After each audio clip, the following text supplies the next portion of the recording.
Olá, seja bem-vindo ao Café Filosófico. Hoje a gente conversa com a professora substituta do Departamento de Comunicação, professora Lara Ovidio. Lara, muito prazer tê-la aqui. Tudo bom? Tudo bem. Aproveito para agradecer o convite. Eu queria, para começar, retomando um pouco a tua formação. Você é formada em artes, em audiovisual. Isso. Não é isso? Onde é que você estudou? Eu fiz audiovisual na UNB, né, na Universidade de Brasília. Daí eu fiz uma especialização no México, em fotografia contemporânea, Centro de La Imagen. Uhum.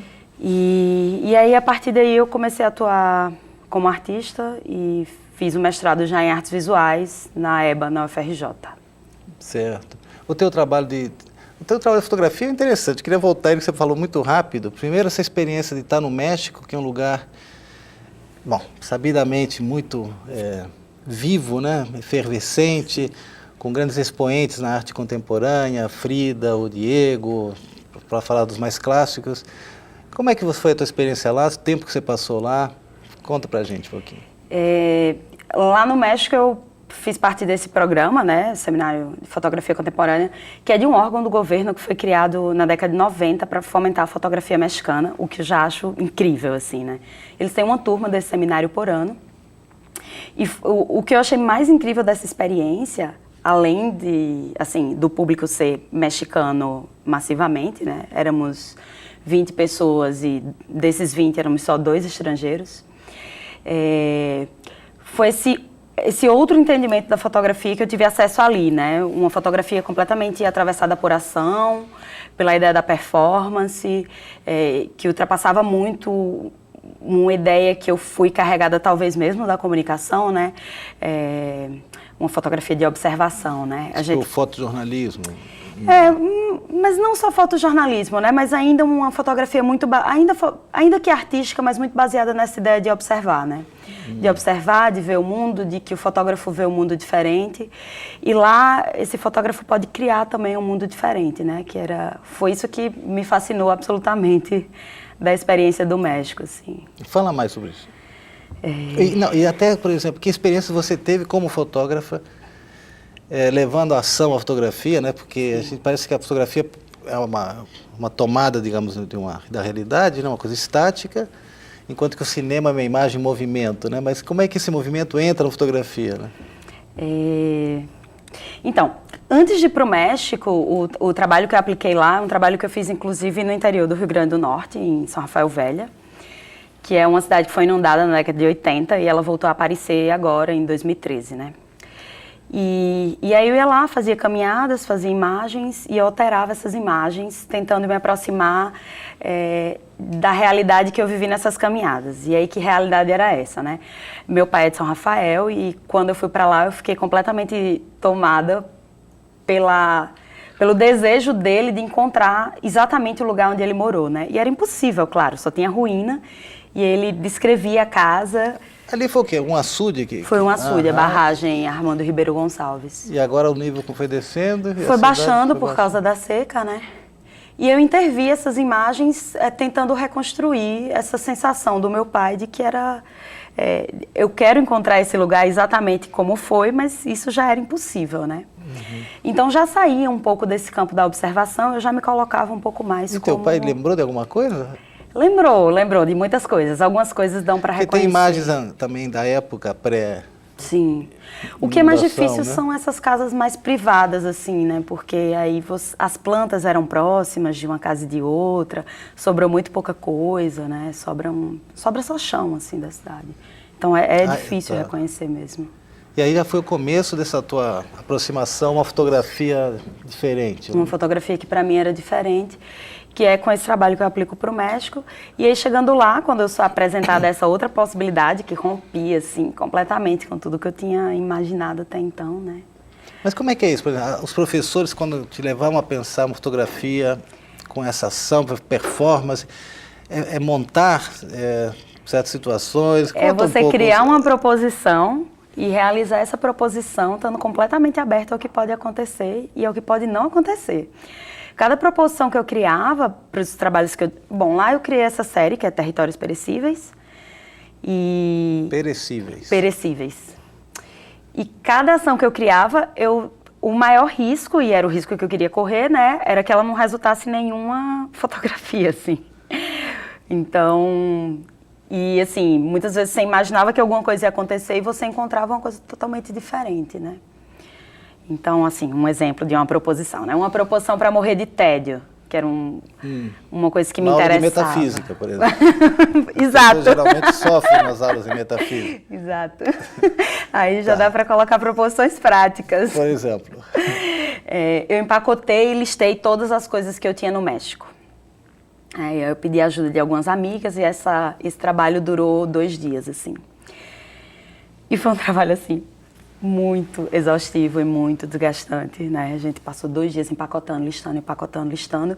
E isso resultou uma fotografia que tem todas essas coisas, né?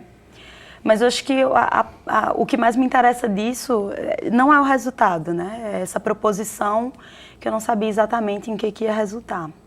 Sim. Ou quando eu criei essa outra proposição que era catar todos os meus cabelos brancos e contar, né? Então, aí eu acho que a coisa vai acontecendo de uma forma que fica um pouco... Isso já no meu caso já seria uma tarefa inglória, né? E infinita. Mas, tudo bem, esse trabalho no México, eu te perguntar, essas imagens você manipulava elas depois em computador? Ou não? Era o do momento que você montava, essa proposição? Assim, na verdade, essa questão da manipulação, para mim, ela não é uma questão que realmente importa. Assim, entendo. Se essa manipulação, que foi uma coisa que eu trabalhei muito no trabalho de São Rafael, né, quando eu sobrepunha imagens para recriar essa sensação de uma terra que você não sabe onde é que está cada coisa, aquilo me aproximava de uma coisa que eu vivi lá, né? Então essa manipulação ela não está me afastando de uma verdade, ela está criando uma verdade que ela não existia só através desse processo de exposição, né? Só através da captura da imagem. Então, assim, nessas imagens do México, a maioria delas, a manipulação tinha a ver com uma coisa de cores, de contraste, né? Mas, bom, agora eu não lembro de nenhuma imagem que eu tenha manipulado, mas para mim não seria um problema manipular uma imagem... De certa forma, isso de manipular a imagem, depois que inventou a máquina digital, aquele processo de revelar o filme já se perdeu de vista, né? Já é uma outra coisa. Difícil, e, no entanto, de certo modo, o fotógrafo acaba revelando ainda suas fotos, né? Quando ele as manipula ou quando constrói um produto final, vamos dizer assim, né? Isso. Até porque, assim, de um ponto de vista mais técnico, né? A gente pode tirar foto no modo RAW, que seria o modo cru, e aí você passa realmente por todas as etapas de revelação. Você vai ajustar tudo. Assim, eu ainda peguei laboratório, né? Na UNB a gente usava laboratório e tudo. Então, eu passo por todas as etapas de novo, né? De ajustar contraste, de ajustar a exposição, de ajustar tudo isso. Eu pergunto porque os puristas, vamos dizer assim, da fotografia antiga, alegam que, de fato, antigamente a máquina analógica, vamos dizer assim, ela sofria uma queima, né? Por parte da realidade, da luz. E, claro, hoje isso um pouco se fragmenta digitalmente, se reconstrói, então é algo diferente. Mas depois que Sebastião Salgado abriu mão da máquina analógica, eu acho que não cabe também discutir muito isso. Né? Mas eu acho que essa queima, o mundo que vai lá, emana luz e entra na câmera, né? E isso seria um aspecto de uma fotografia que necessariamente é verdadeira, porque foi o mundo que construiu essa imagem sozinha, uma luz que entrou na câmera, né, e fez todo esse trabalho só, um rastro da realidade, né, um aspecto um aspecto um pouco indicial da fotografia seria. Eu acho que tudo isso não se perdeu completamente, não. Acho que as pessoas olham para imagens e ainda tentam provar que as coisas de fato aconteceram porque elas foram registradas em fotografia, né? Tipo, eu fui lá, olha aqui. Sim. Entendo, mas também é uma ilusão achar que o mundo está entrando na máquina. Na verdade, a máquina está ali. Se dá um encontro, né? A fotografia é o fruto desse encontro. Sim. Então, e depois, mas aí tudo bem, você volta e vai fazer o mestrado em artes visuais na EBA, na UFRJ, na gloriosa Ilha do Fundão. Exatamente. E foi bom ali? Foi um processo bem interessante. O teu mestrado foi sobre o quê? Foi sobre o tempo E aí eu trabalho essas proposições. Eu dou continuação a essa coisa que eu começo a trabalhar no México e começo a trabalhar em São Rafael. Trabalho um pouco o tédio, esse tempo que a gente perde, a importância de perder tempo. Como é que você entende o tédio? Fico curioso, porque de fato a gente poderia entender o tédio como um certo humor fundamental do qual a gente não escapa, né? Ou a ilusão mas do seria... qual a gente está sempre tentando escapar. É isso, mas parece que você não pode se entediar, né? Parece que é uma coisa proibida ao ser humano. Hoje, né? Hoje acho o sistema, né? Isso, exato. O sistema quer pouco que a gente disso consuma, que gaste, né? Gaste. E não se entedie, né? Não, exato. Essa aí... A primeiro sinal de tédio, pegue o seu celular que está ali do seu lado e dê uma olhada rápida que isso vai ser afastado, né? Como é que você entende o tédio? Eu entendo o tédio um pouco como essa... Primeiro como uma possibilidade de um tempo que se revela em excesso, quando na verdade ele é finito, né? Que é esse tempo de vida, que ele tem uma data, e aí no tédio é essa... Isso se evidencia. Isso se evidencia como um excesso, quando na verdade é finito. Eu quero matar tempo, né? Eu estou entediado, eu quero matar tempo. Ao mesmo tempo que o tédio ele se revela nesse sentimento mesmo de tentar matar tempo, né? Ou de produzir o tempo. Quer dizer, eu acho que o tédio tem essa coisa, né? Assim, por um lado a gente se sente entediado, mas não é porque o filme ou a aula de metafísica é chata, né? Bizonha, né? Enfadonha. Mas é um outro tipo de tédio, um tédio estranho que parece que nos coloca perante o tempo, por isso que me chamou muita atenção, né? E essa necessidade da gente produzir tempo, de algum modo, né? Que eu acho que é uma... Acho que tem uma necessidade de produzir tempo, mas acho que é uma produção de tempo que ela também é quase inconsciente, né? Que é essa coisa de, enquanto eu me entedio, eu sinto as horas se demorarem, né? Longa duração. Uma longa duração, E aí eu volto um pouco para essa questão dessas proposições, né? Que eram estratégias de talvez conseguir um tempo que se demorasse, né? E talvez não. Como é que é, por exemplo, a arte e o tédio? Você relaciona essas duas coisas? A tua produção artística, ela considera isso? Porque isso tudo foi teórico ou você também teve uma parte prática no mestrado? Tive uma parte prática, que eram... Enfim, a parte prática eram trabalhos, né? Que eu desenvolvia, quase todos partindo de proposições. Como isso, né? Proposições para matar o tempo, proposições para destruir o tempo, proposições para... Enfim, muitas... E aí, quando eu volto para essa parte teórica lá, dessa relação dessa arte e do tédio, eu recuperei um pouco uma coisa que Duchamp falava, que o Happening introduziu na arte, pela primeira vez, uma coisa que ninguém tinha colocado lá, que era essa possibilidade de dar o tédio, né, às pessoas. E acho que isso vai tocando um pouco essa questão da espera, né? Aí recupera um pouco o 4 minutos e 33 segundos de John Cage, que parece tão pouco tempo, né? Mas nessa espera o tédio pode se revelar. O que está acontecendo que esse trabalho não começa quando na verdade o trabalho já estava acontecendo, né? E aí o tédio também pode ser, nesse sentido, uma desculpa para a gente ver tudo que não estava na partitura, né? Para o trabalho acontecer de uma outra forma. Para criar espaços, né? Criar espaços em que trabalhos se revelem. Porque isso tem uma coisa, assim como, por exemplo, para Cage, o silêncio é tão forte quanto a ideia do barulho. Quer dizer, o silêncio pode ser o barulho de fundo, né? Sim. Sempre há um barulho. E aí eu penso, será que a gente não há uma espera de que a arte nos anime? Vamos, a arte tem que nos dar algo, né? Afinal, ela é tão... gratuita, ela tem que nos fornecer alguma coisa. E eu acho que a resposta disso é justamente uma arte que tende a tender para esse outro lado, né? De recuperar esse tempo improdutivo. Até uma coisa que Boris Groys fala, que ele dá essa dimensão do contemporâneo que seria uma arte camarada do tempo, né? Que ajuda o tempo quando ele tem... Ele propõe essa outra tradução, né? Que ajuda o tempo quando ele está em problemas. E que o problema do nosso tempo seria esse foco em produtos, em coisas terminadas. E que os artistas que ajudam o tempo são esses que incorporam essa possibilidade, né, de não entreter.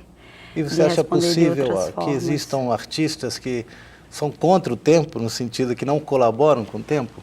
Ou seja, a arte se transforma hoje em produto e mercadoria? Com certeza. Né? Não vamos falar nomes aqui. Não, de jeito nenhum. Certo. Mas eu acho que tem um mercado que ele depende de mercadoria, né? Essencialmente de uma circulação. E aí, tudo bem. E as Lara, pessoas precisam viver, pagar contas, né? tem, né? Os artistas também se alimentam, né? Exatamente. Não só de proposições vive o artista. Não só. Então, Sim. Lara, olha só, aí tem uma outra coisa que está acontecendo, é algo muito atual, que eu gostaria que você, se pudesse falar sobre isso, que é o resultado de um edital, de um concurso para uma sala de exposições aqui de Natal, e o comitê de seleção aprovou apenas trabalhos de homens. Isso trouxe um certo rebuliço e os artistas, não só os que se inscreveram, as artistas também, estão questionando um pouco isso, né?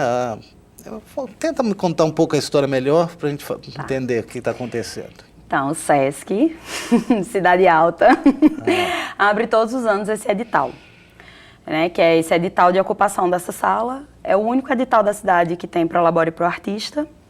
O único? O único. Porque a gente já quase não tem espaços expositivos na cidade, né? E aí é o único edital que tem Prolabore pro Artista e financia também a realização das obras.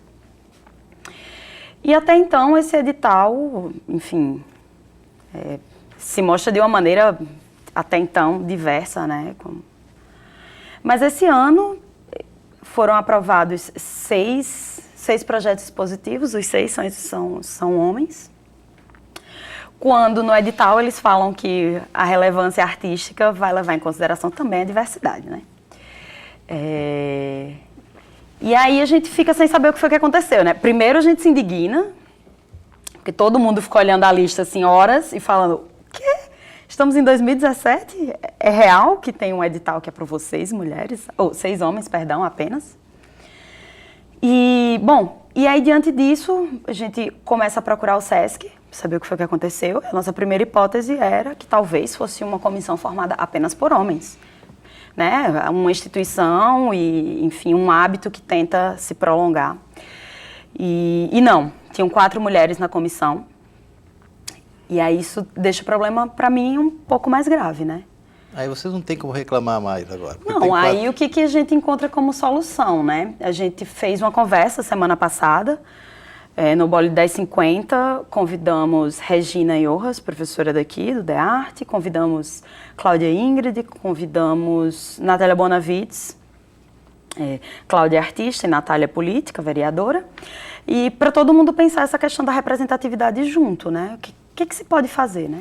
Mas só me permita, Lara, só uma coisa. Por exemplo, eu estava te perguntando agora há pouco se seria possível uma história da arte sem mulheres. Porque na filosofia também parece possível se fazer uma história da filosofia sem mulheres, né? E claro, mas eu lembrei ao mesmo tempo de Nízia Floresta, essa grande personagem da nossa região, que no século XIX já questionou os homens, porque ela queria que o conhecimento científico também chegasse às mulheres, e ela acaba fundando um colégio, né? E questionava e dizia que os homens, na verdade, proíbem as mulheres de estudarem, ou de terem acesso ao conhecimento científico, é muito mais por medo, porque não haveria nenhum tipo de diferença corporal, orgânico, que seja, que levasse a essa proibição, né? Bom, mas acontece que durante muitos séculos isso foi o que aconteceu, e acredito também que em relação à arte, né? A gente pode falar de diversos homens que foram artistas, né? Diversos artistas, e que, no entanto, vai ter muita dificuldade de encontrar uma mulher no meio disso tudo. Isso por um lado. Por outro, não parece assim, como é que se defender, por exemplo, quando a instituição diz assim, não, mas nós fizemos um parecer imparcial, tínhamos mulheres, o ano passado também fizemos exposições aqui com representantes do gênero feminino, por exemplo. Como é que você coloca? Parece um mal perder, assim, de vocês? Ou é que essa questão, de fato, tem que ser colocada da maneira que é? Não é uma questão de critério estético, mas uma questão política que está em jogo? Com certeza é uma questão política que está em jogo. A instituição se defende dizendo que critérios de gênero não foram levados em consideração. Uhum. E aí, o triste disso é que ridiculariza o critério de gênero, que na verdade é um critério importante. Uhum. Né? Eu acho que o critério de gênero é importante. Sim, mas eles podem também dizer, mas daqui a pouco vai ter que ter cota para mulheres, por exemplo. talvez seja o caso. Aí os negros também, os índios, nós também não queremos... Mas tudo isso que parece um pouco absurdo, no fim tem um embasamento histórico tremendo, né? Exato, é uma compensação de danos também, né? Tem um exemplo de um coletivo de artistas mulheres, as Guerrillas Girls, que elas trabalham com essas estatísticas, né? E aí elas comparam as mulheres que expuseram exposições individuais em Nova York, nos grandes museus em 1985, né, que era, sei lá, no Guggenheim nenhuma, Whitney Museum nenhuma, Metropolitan nenhuma. E aí, em 2015, a gente evoluiu muito, né? Cada um desses museus apresentou uma mulher com uma exposição individual, 30 anos depois. Em um ano, cada um. Ah. E a proporção para homens? Não, elas não revelam a proporção para homens, né? Mas, assim, em 30 anos a gente vai de 0 a 1, né? Tá. Então, voltando ao caso desse edital, na verdade eram quantos inscritos, quantas eram mulheres? Eram 31 inscritos, sabemos disso. E aí o SESC dá essa resposta falando que eles não usam critério de gênero e que qualquer outro esclarecimento a gente pode pedir por e-mail. E eu estou esperando até agora a lista de mulheres, ou pelo menos a lista de inscritos, né? Que eles não digam qual era a proporção, qualquer coisa, mas eu acho que, já que é um edital público e, enfim, o Sistema S também envolve dinheiro público, né? Acho que a gente precisava saber pelo menos quantas mulheres, pelo menos o nome desses inscritos, né? Que inscrições foram essas homologadas? A gente não sabe que inscrições foram homologadas. E acho que uma outra coisa que é grave é que a gente quer saber que mulheres são essas e essas mulheres não levantam a mão para dizer fui eu, né? Que mulheres quais? Que se inscreveram. Elas não apareceram? Não. Uhum. O que é bem triste também, né? Acho que tem muito a ver com a legitimação de que não é um problema de discriminação. É um problema do meu trabalho que não tem qualidade, né? Quer dizer, que é um problema de autoestima por parte das artistas que se apresentam muitas vezes, né? Eu acho que tem uma autoestima, na verdade, que é uma construção de muitos anos, né? De que o seu trabalho não... os temas que você toca são temas triviais, né? Quando, na verdade, nenhum tema é trivial, né? Então, eu acho que o que a gente está enfrentando agora é a dificuldade de criar um mundo em que esses trabalhos caibam. Né? E que se não for a gente que vai criar, nós mulheres, se não formos nós mulheres que vamos criar esse mundo, não sei quem vai ser, né? Não vai ser, não foi até hoje, não foi criado até hoje. De fato, eu acho que, muito além deles reverem os resultados ou de concederem as informações, mas é que eles criaram uma situação complicada, né? Porque, de fato, não levar em conta que eles aprovaram 6 trabalhos de homens e nenhum de uma mulher, já é uma coisa um pouco indelicada da parte deles, a falta de noção da realidade do feminismo, né? Isso. Que se coloca não só no Brasil, mas no mundo todo, né? Então, não sei, até estranho que, diante mesmo do comitê que você me disse, tinha mulheres também no comitê. Isso é triste. E elas, infelizmente, não gostaram do trabalho de vocês. E essa é a questão, né? Porque não é só não gostar, né? Trata-se de entender qual é a situação mesmo, né? Trata-se de entender qual é a situação mesmo, trata-se de pensar que critérios de avaliação são esses, né? Porque os critérios que eles listam lá são critérios que costumam se conectar à arte contemporânea, né? Como diversidade, como adequação ao mundo atual. E aí parte dos artistas que são aprovados não são artistas contemporâneos, né? Aí já começa daí o problema. Como assim não são contemporâneos? A arte que eles produzem não é contemporânea? Isso, não são artistas que trabalham com... E o edital era focado na arte contemporânea? O edital, ele não diz, é um edital de sala de exposição de arte contemporânea, não diz isso. Mas é isso que eu falo, que quando eles revelam os critérios de seleção, parte desses critérios levam a gente a pensar que são critérios de contemporaneidade, né? Quando eles falam da adequação ao mundo em que estamos, da relevância ao tema, a história da arte, todos esses critérios são coisas que a gente relaciona com a arte contemporânea, né? Uhum. Enfim, e aí eu acho que tem esse posicionamento da instituição do o que é que o SESC está... A instituição já deu por fechado a questão, não volta atrás, a gente está fazendo um abaixo-assinado pedindo anulação do edital, né? Um abaixo-assinado? Isso. Onde é que as pessoas podem assinar o abaixo-assinado? Change.org, vai ter mulher sim. Vai ter mulher sim? Vai ter mulher sim. Esse é o nome do abaixo-assinado. Uhum. E, bom, independente da gente descobrir que mulheres são essas que se inscreveram, porque até agora a gente só sabe de uma mulher, porque esses dados não são liberados. Primeiro que os dados não são liberados, depois que as mulheres não dizem fui eu, né? Independente disso, eu acho que esse edital não pode permanecer enquanto está, né? Mas era um edital nacional também, não? Não, era só é aqui, local para local artistas mesmo. da terra. Aham. Mas é muito difícil a gente pensar que de 31 inscritos, uma única inscrita é mulher, né? E se é isso, então, qual é o problema que as mulheres não estão escrevendo trabalhos para esse lugar? Eu acho que cada problema que a gente pode resolver, ele aparece como um outro, né?